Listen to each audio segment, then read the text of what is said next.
Hey guys, it's Smudge here. Tonight I really wanted to be bringing you a video of the FW190, the Focke-Wulf. However, it does appear as though that's been delayed some, so in its place I thought I'd make a nice video tonight featuring the P51D Mustang. That's right, we're going to fly the pony. And tonight what I want to do is go through startup, takeoff and ground handling, and then we're going to fly out. I do have an AI Focke-Wulf out there somewhere looking for a kill, so I'm going to go out there and see if I can get my ass chewed and handed to me, because I'm not very good at air-to-air with the Mustang, that has to be said. So right, this is the DCS P51 Mustang. Now I've got it in a Royal Air Force livery because, well, why not? Is a very, very lovely aircraft to fly. It's quite complex. It's definitely more complex than what the FW190 is going to be. So let's have a look at the aircraft and see what it's capable of. Now, starting the aircraft, it's something that's fairly straightforward, but you can get it wrong, or it is possible to get it wrong. But we'll just go through some nice easy steps here on the startup procedure and getting this thing going. So first things first is putting on the parking brake. Now what this involves is holding down the toe brakes or the wheel brakes. You can do this by pressing W on your keyboard, or if you've got pedals like me, just hold them down. You've got this thing here, which is the parking brake release. Now with the toe brakes held, or the brakes held using W, you pull this out, you then release the brakes, let that go, and then that sticks out like that. So that's the parking brake switched on. So no matter what we do with the engine here, we shouldn't really move. So next up, down here, this is the flaps handle. We move this all the way up, which will bring the flaps up, which you can see all the way down there. This is the cooling ram air. We move that up to rammed air from unrammed air. Now what this does on the front, just behind the propeller there, you can see a little intake. There's a valve on that. I believe that opens that valve and it allows air to be pushed through the cooling system, which cools the engine. Now the only reason you'd route that down to unrammed air is if it's incredibly cold and you start facing icing problems, which can then clog up the intake and kill the engine. So that's, keep that forward. And then this is a cold air, hot air knob, and then you just keep that forward into cold. Now, moving around the cockpit, we've got the throttle here. As you can see, it moves. Also, it's got a twist grip on it. So you see this twists here, and what this adjusts is the gun sight aiming range, which is on that knob there. So that's the throttle. Just beneath this, we have a mixture control handle. Now it's got three settings. At the moment it's in off. Then you've got automatic, which is full rich, which is all the way down. And then you've got run, which is kind of like the automatic fuel setting there. So we'll just switch that to off for now. Now these are your gun sight controls here for switching it between fixed, which is there. You've got fixed and gyro. And what that does is that it changes the gun sight from being like a fixed reticle to a reticle that moves around. And as long as you've got the range and wingspan kind of programmed into the gun sight, it will track the target and help you shoot it down, which is quite handy. Down here is the weapon armaments panel. So if you're carrying rockets and bombs, that allows you to arm up those weapons. Also, your master arm is here for the guns. This switch here, quite important, is for the magnetos, which allow the engine to fire. You've got the fuel shutoff valve here and the fuel tank selector, which includes the drop tanks and the main tanks. Now it carries three main tanks. You've got a left and right tank, which the fuel gauges for here on the left tank and on the right tank here. The fuel tank for the center tank is back here, which you can see is empty. Now you wouldn't normally fly with the rear tank or the center tank with fuel in it. Having fuel in there is good for long range cruise missions, But by having fuel in there, it shifts the center of balance away from the center of lift, and it makes the aircraft incredibly unstable in tight turns and combat. So if you're doing a short mission and you know that you're going to be getting into a furball, you want to make sure that that rear tank is definitely empty. And I believe it's about 70% fuel is full left and right tanks with a empty center tank or rear tank. Moving across this dive, you've got power switches and light switches, and then you've got your radio and IFF panels back here, and they also control the radar warning receiver, which is this light here, which tells you if someone's locking you up, which is quite handy. So starting sequence, first things first is to switch on the batteries and the generators, which is these two forward switches here. As you can see, it starts bringing everything to life, which is quite nice. Then we bring up the fuel cutoff valve, which allows fuel to flow into the engine. Now we've already raised the flaps, put the ram air handle forwards. We push in about 5 degrees of right rudder trim there for takeoff, which just counters some of the torque coming off the engine. Now this handle here, as you can see, is just flick forward. This is our Propeller Rpm handle, and on this gauge here, that controls or shows how much RPM the propeller's turning. Now, the way the P51 works is that it's a constant speed propeller. So you program in the RPM, and then you control the engine pressure using the engine manifold here, and then a sort of mechanical computer system inside the Mustang. It kind of trims the propeller angle to provide the best thrust, I suppose you could say, for the RPM and engine pressure. So next thing is to turn on the fuel boost pumps, which will start allowing fuel flowing around the aircraft. And we just got a friendly aircraft taking off there on a mission, as you can hear. Now, before you can start the engine, you need to prime it, and this involves pushing fuel from the fuel tanks through the fuel lines and into the engine, which will allow it to fire. So you normally hold up the primer for about 4 seconds on a warm day. You might need a little bit longer than that on a cold day, just to allow the engine to fire up. So that should be enough there. Now, the starting sequence, you need to crack the throttle open just a little bit. That should be about enough there. We hold down the starter until the engine starts firing. You'll start hearing like a firing noise, like a clicking noise coming from the engine. You then move the mixture handle from cutoff to run, and then once it's in run, that then allows fuel to flow fully through the engine, and then it should catch to life and start, operating normally, which is what we're going to try now. So here we go. So we've got the throttle set. We hold down the starter.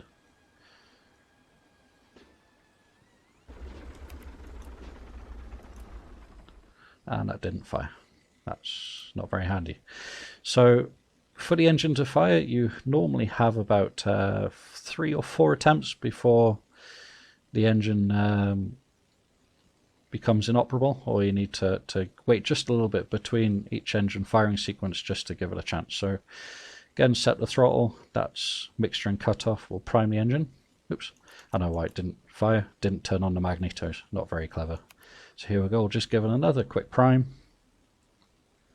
That should be enough, and then we'll see if it'll start now that I've got the magnetos turned on, Wouldn't that be helpful?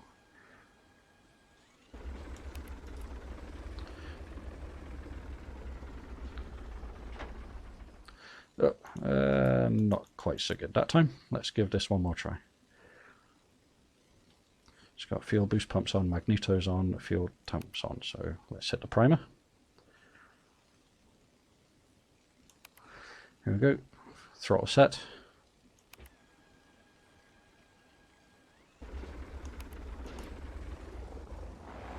There we go, and she fired. Thank God for that. I thought we were going to be walking home. So we'll just move that into run. And then what we'll do now is that we'll just wait for the engine to start warming up just a little bit, but not too much, otherwise you can overheat and kill the aircraft. So for takeoff, you have the RPM control gauge forward here. I'll just knock it just a little bit so I'm not overstressing the engine. For taxiing, what you need to do is hold the stick all the way rearwards. What this does is that it locks the tail wheel and also helps keep the tail on the ground when you're taxiing so you don't nose over and break the propeller.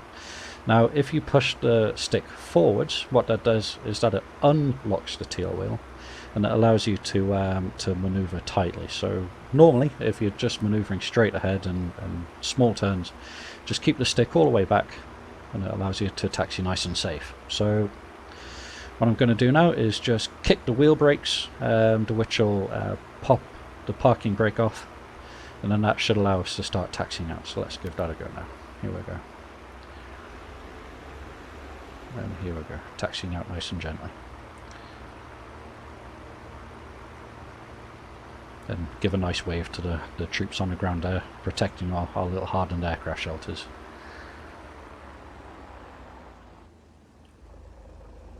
And start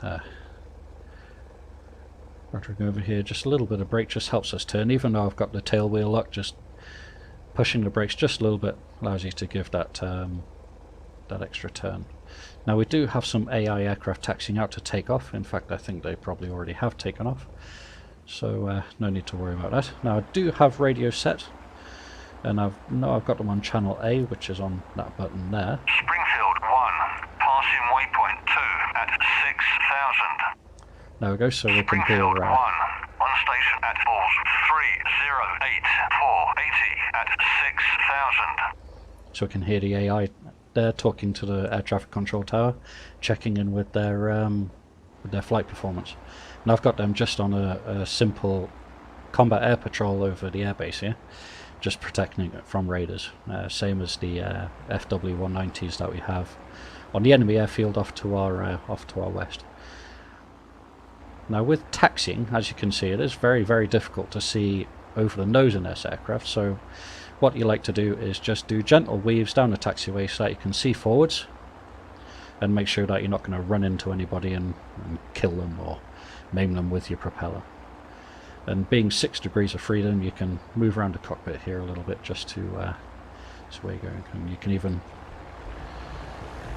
crack the canopy a bit, just allows you to stick your head out a bit further and see ahead of you, see what's going on.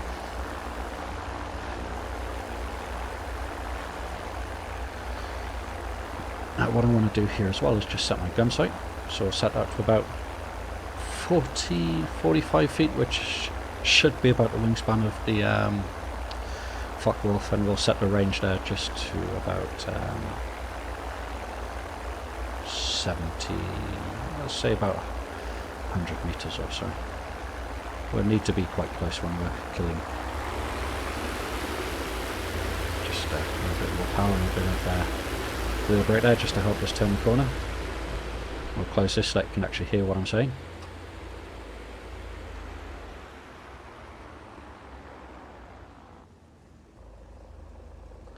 Right, and then that's us on the runway and ready to take off. So we'll just roll forward here just to make sure that our tail wheel is pointing in the right direction, and then we'll just bring ourselves to a halt. Now for takeoff, it's fairly straightforward, although it can get a bit messy if you're not careful. Now what you want to do is hold the stick back until you get to about well, say 50 to 70 miles per hour indicated. And then what you want to do is just start easing forward on the stick, allowing the tail wheel to raise off the ground, and then control with the rudder you progress down the runway. Now if you try taking off with the rudder centered, you'll find it becomes very, very difficult in order to actually control the aircraft down the runway because of the torque pushing through the engine. Now another good tip is not to go to full power. Don't push the power all the way up, otherwise again the torque coming from the engine will turn the aircraft and it will throw you off the runway or break an undercarriage or something like that.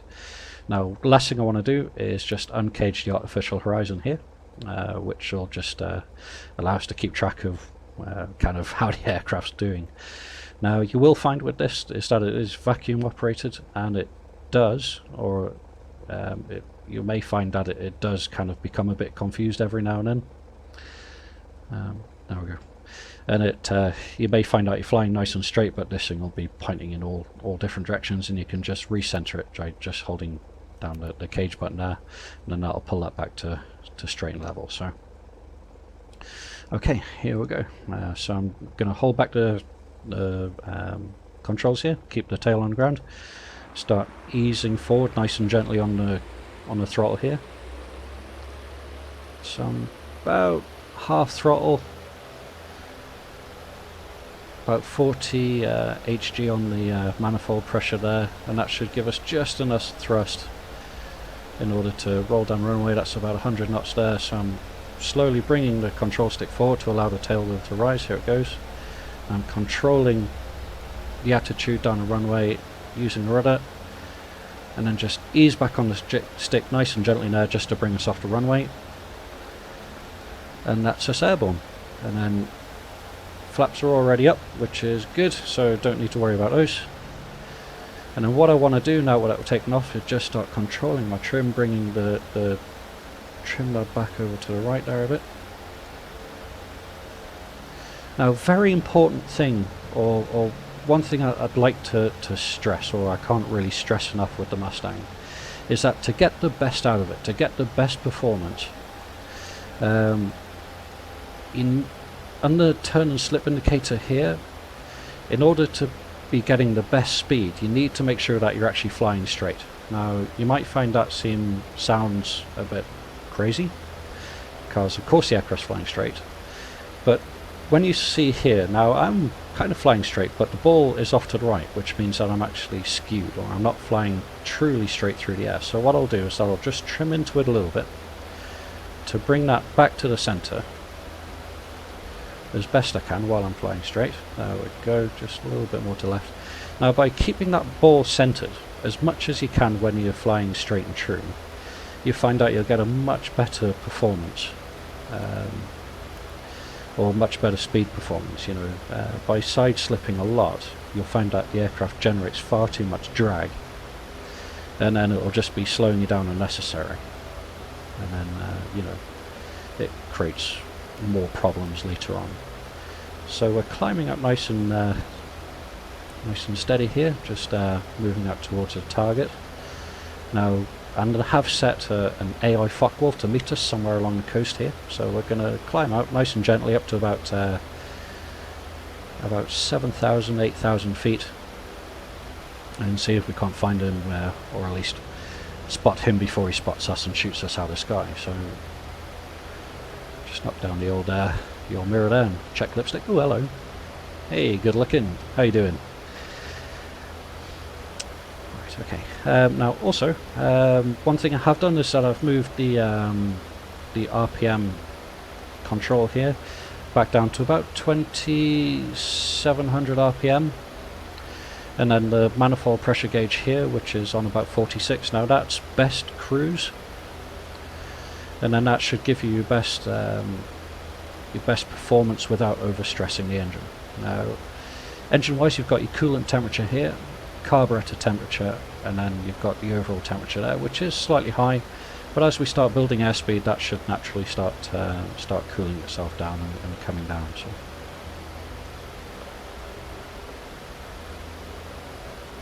So just keep flying towards the target area here. Nice gentle climb, just building up airspeed and controlling the trims on the rudder here, just to try and keep ourselves flying nice and straight. Now, what I'm going to do now is arm up the guns by moving that to up, which is guns and camera in sight. And as you can see, we have the fixed targeting reticle here. Now, you can move this to gyro or fixed and gyro, and what that does is that you get the fixed icon, and then you also get a moving gyro once you switch that on. So if we switch this to just gyro, and what you have is that you have a predicting gun sight. Now, it is very hit and miss. Some people like it, some people hate it. Personally, I'm not very good with this, because you have to get the range quite exacting in order to be able to kind of hit anything with it. So what I like to do is just have the standard fixed reticle on, and then just kind of go for best judgment. when it comes to shooting at the target. Now, like I said, I'm not the best at air-to-air with the P51. I prefer air-to-ground operations using rockets and bombs, but I've always kind of naturally been more of an air-to-ground pilot, flying things like the SU-25 and the SU-25T, and recently the A-10C. So we're climbing up nice here. Now, one thing you will find as you climb, as you start gaining more altitude, that the manifold pressure will naturally drop down, as does less air. So you do need to just advance the throttle every now and then, just to keep yourself at about 46 to 47 mercuries of manifold pressure there. So just advancing here. Now, like I said, we do have a bandit out here somewhere, maybe just a little bit further ahead, and then we'll see if we can't spot him. He is on a racetrack kind of pattern, so hopefully we'll see him before he sees us, and if he sees us first, then all we're going to see is tracers, fire and death, which isn't going to be very good for our health. So I'm just going to level out here, start building up some airspeed, and just readjusting the trim on the rudder there all of the time, just to make sure that we are kind of flying forwards at best trim, and maintaining best speed. And at the moment we're doing about 250 miles an hour indicated. A slight climb, and we'll just keep an eye out here, looking out for nasty people who want to shoot us and kill us down. Kill us down? Shoot us down. I need to learn how to speak English again. Someone take me back to school. Now, one thing I do have on this mission is a few friendly ground targets. As you can see, we have, you see them just winking way down there. Maybe it depends on how YouTubers decompress the video. Now, you know, this is in quite nice high fidelity when I'm flying around here, but I have found that uploading videos to YouTube does kill the quality some, which is very interesting. There we go. Okay, so that's the enemy airfield down there, as you can see. So we are in about the region now where we're going to meet that bad guy. So we need to keep our eyes peeled here and hope that we spot him before he spots us. So we are a little higher than him, I hope. So let's have a look about here, see if we can't see any bad guys.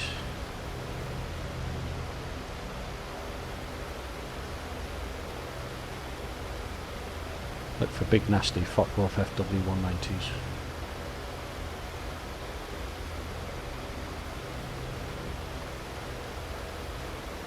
Again, just checking the trim here, just making sure that everything's kind of going okay.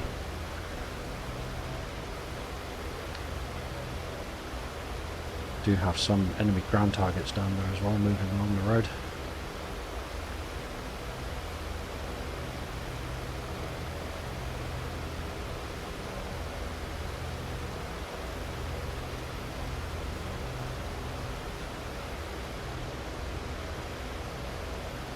Mirrors there, make sure nothing's crawling up behind us.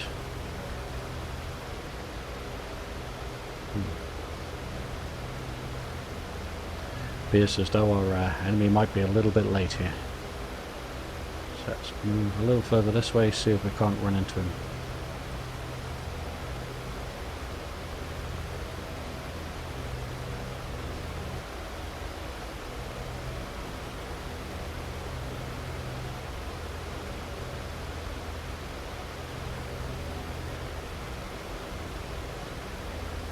Looking down and out here to see friendly troop movement down there. That river there marks about the halfway spot, so we should be around here somewhere.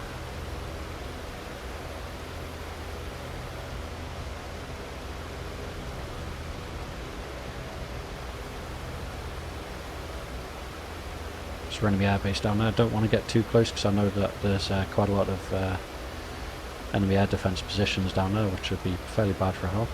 Now, as you can see, that we're flying kind of straight here, but the artificial horizon has got a bit skewed, so I can just kind of center that like that, and it should correct itself. Don't know why it does it. It's fairly annoying. but does seem to do it quite a lot.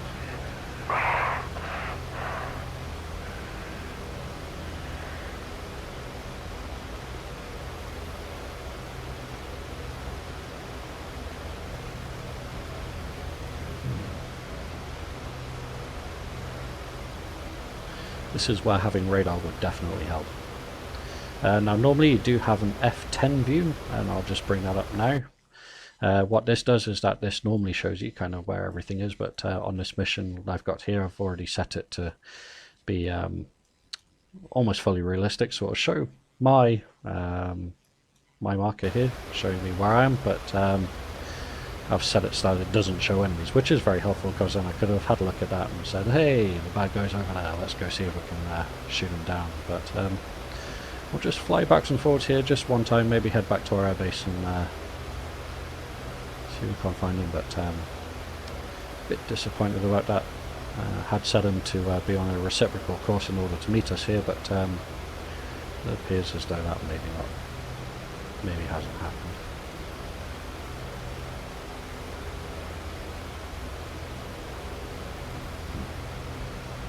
Well, tell you what, I hate going back with ammo, so what we're going to do here is see if we can't go down and shoot up some enemy trucks. Why don't we try that?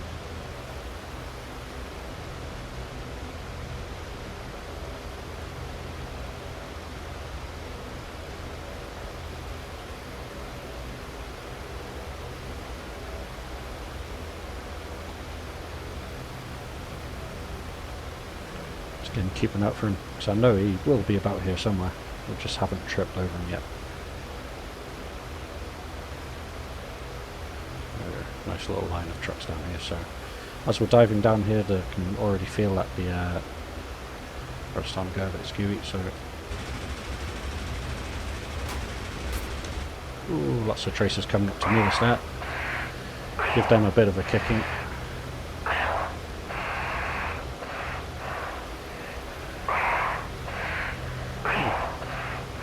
Not very friendly ground forces down there shooting back at us. That's not very nice of them. We'll give them a good squirt there. Would have been nice to have some rockets in order to shove some rockets down their face. Just retrimming here after that dive.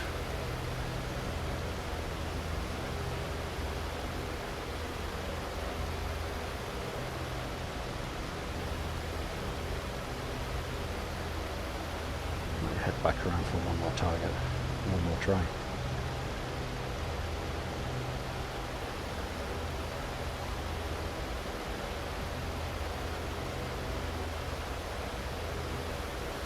And need to start adjusting the trim here as we're building up airspeed.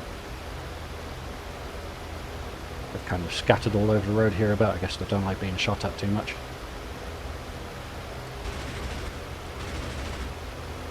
Give them some squirts. Now I'm going to pull off now rather than fly over them and then get shot. Ooh, tracers galore coming up there. Getting quite lucky to get out of that without getting my tail shot off. And what I think is that we'll head back to home blade here and see if we can't land this thing and have a nice cup of tea and gather some medals for harassing some trucks.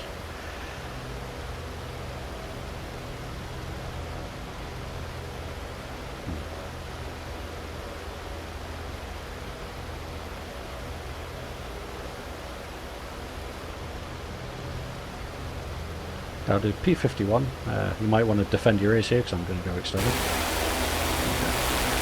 It's quite a sleek aircraft. There's quite a lot of history behind the aircraft. It's very, very popular aircraft during the war, especially with Allied forces.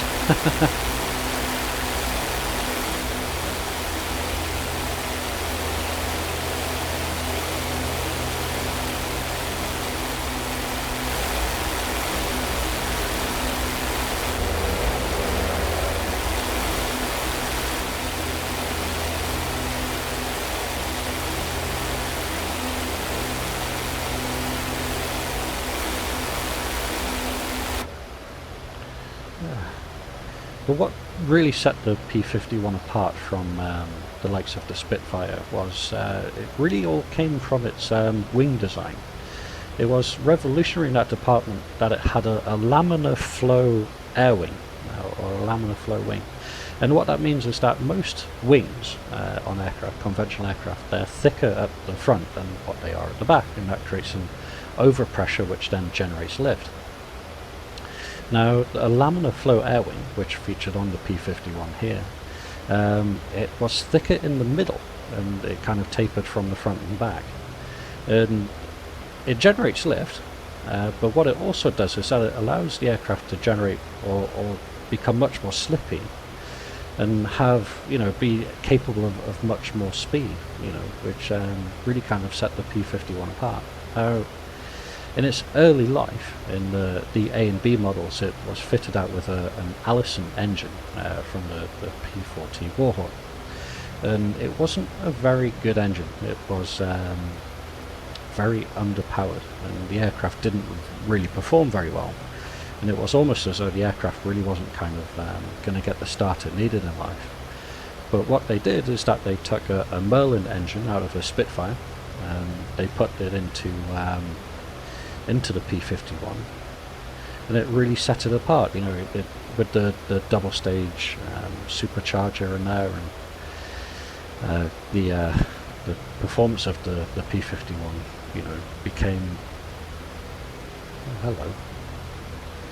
Look what we have here, crawling at my tailpipe. You cheeky funster. Wouldn't you believe it?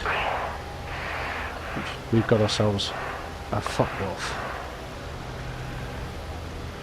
How about this? Game on, eh? Here we go. Didn't expect this in a hurry.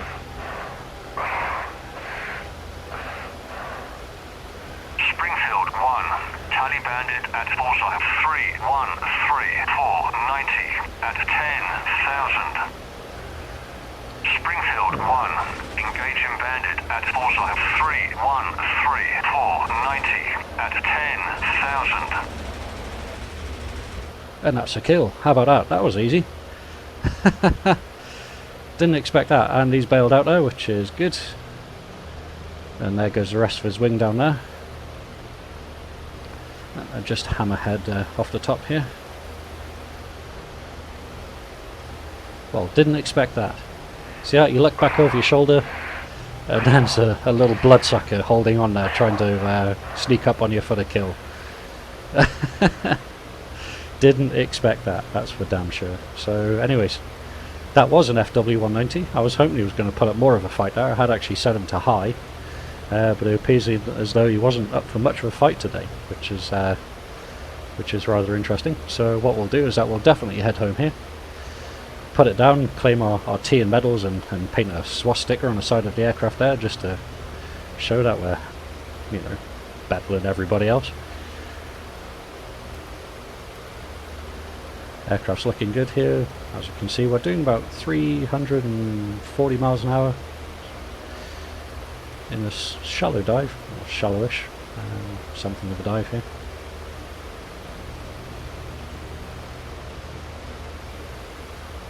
Now we'll head back to home plate and see if we can't put this bucket on the ground.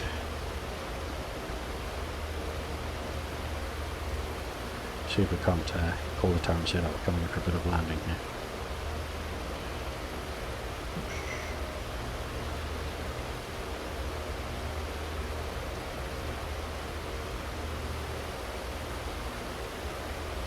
Definitely helped when I knew what the rain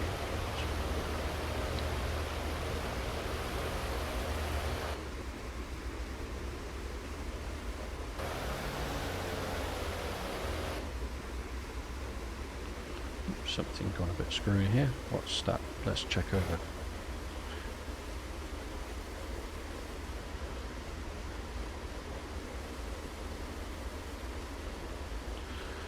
Ooh. A little bit of an emergency situation here. Engine seems to have gone all a bit cockeyed.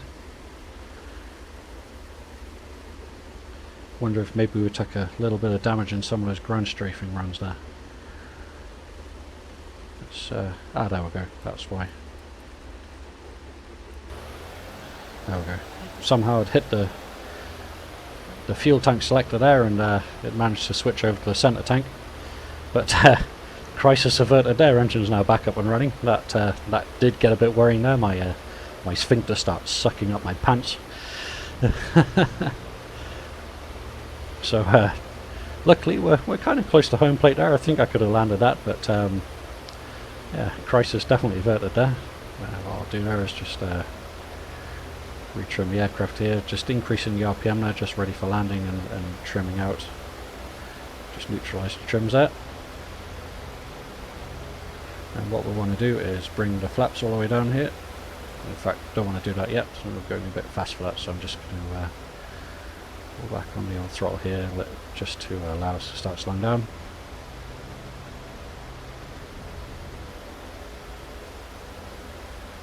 Switch the old master arm off there.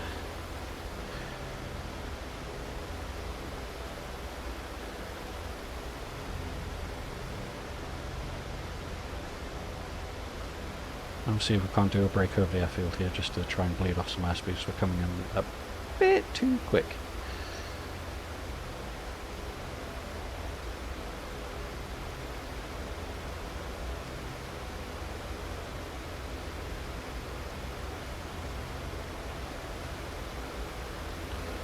Almost no throttle and 400 miles an hour over the airfield. And what we'll do is just a nice little victory roll, so we can get our ass chewed by the wing commander.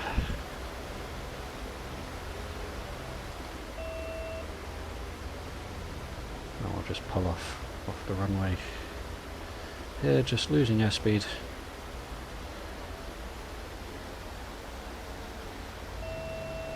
That little alarm there is just saying now I've got the throttle past the minimum without the undercarriage being down, which is not very clever, so we'll just lower the flaps down here.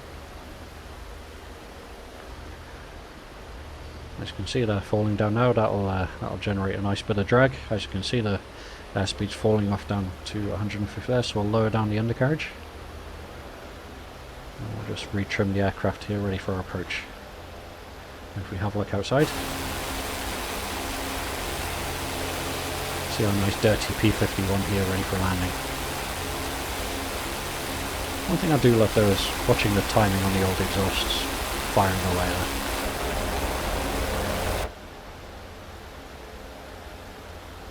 Just pull the elevator trim there back to 0 as well.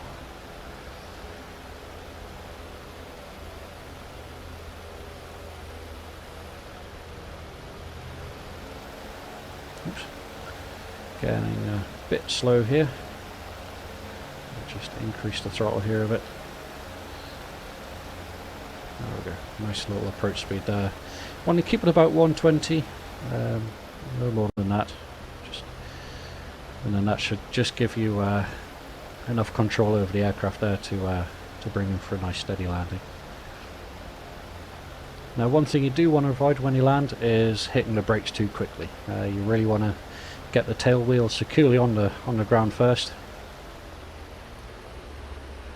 and then start hitting the wheel brakes nice and gently as you start kind of dropping below 70-80 miles an hour. So we're coming just a little quick here, so we'll just flare out here, just controlling the rate of descent, and then a nice lovely gentle 3-point landing now, eh?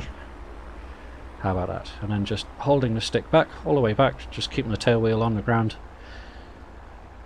and then just gentle inputs on the brakes here, just a little bit, just to help us slow down.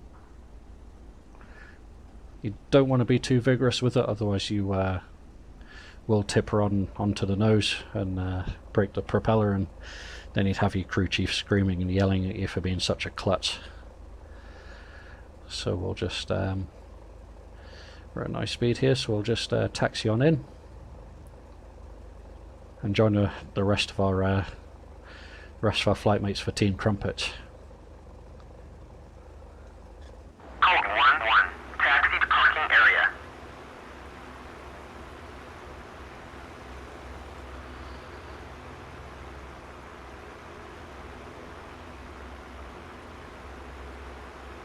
Again, just viewing out the sides here, just taxiing forwards and skewing slightly just to make sure that there's nothing coming the other way, nothing I'm going to hit, which you know, would definitely ruin our day slightly.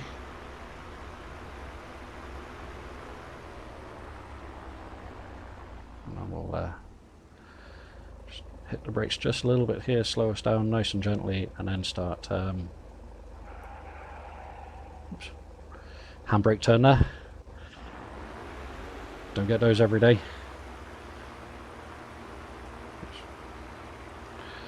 And bring our flaps up. There we are, coming up nice and slowly.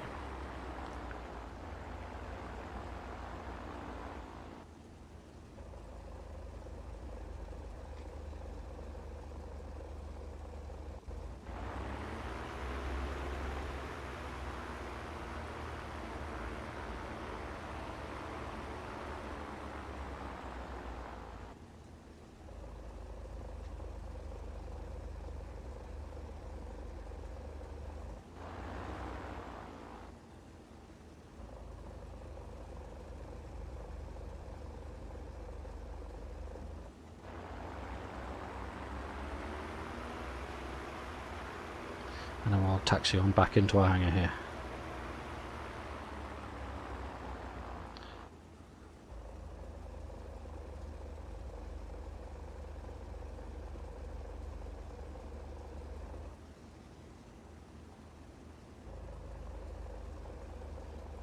And then bring that to a halt. Put the parking brake back on.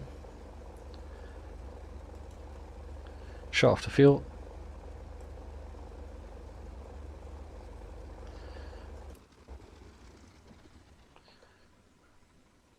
There we go. And open up the canopy.